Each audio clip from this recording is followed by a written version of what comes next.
Jujur aja ya, orang yang paling ngeri itu justru bukan yang tajir, bukan yang cakep, tapi yang udah gak butuh siapa-siapa buat bahagia. Lo tahu tipe orang yang kayak gini tuh yang kayak gimana? Yang kasarnya tuh bisa senyum sendiri walaupun sendirian, yang bisa tidurnya nyenyak-nyenyak aja walaupun gak ada yang message dia, chat dia gitu kan. Yang kasarnya juga dia pun dandan bukan buat liatin orang, tapi karena dia memang suka aja liat dirinya oke gitu di depan kaca. Ini tuh adalah orang-orang yang levelnya tuh udah nggak bisa lagi dimanipulasi, nggak bisa lagi diganggu-gugat, karena dia udah jago banget enjoy hidupnya sendiri. Dia nggak butuh pengakuan, nggak butuh likes, nggak butuh orang lain biar sepinya hilang. Dan karena dia nggak desperate, dia juga nggak gampang kebeli sama yang drama-drama murahan lah atau mainan tarik ulur lah. Nah, ini yang bikin orang sering kaget, kok bisa sih ada orang yang segitu chillnya? Jawabannya ya, karena dia sudah tidak menggantungkan kebahagiaannya ke orang lain.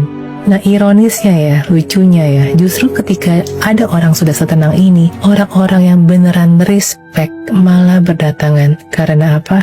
Karena orang ini udah gak takut lagi yang namanya ditinggal. Ibaratnya kalau lo rese atau ganggu kedamaian dia, ya udah dia tinggal cabut aja.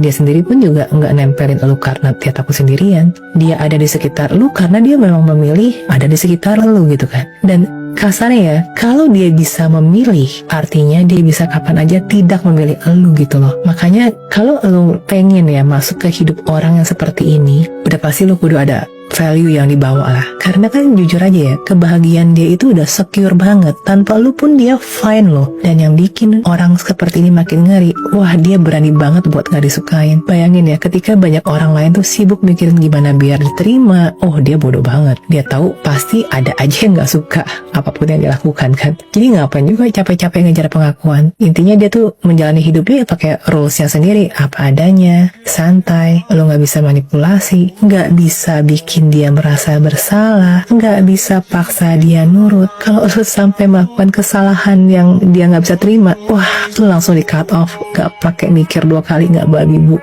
Itu yang bikin orang kayak gini tuh ngeri. Karena sekali lagi inget ya, lo nggak bisa mengontrol orang yang nggak takut kehilangan lo.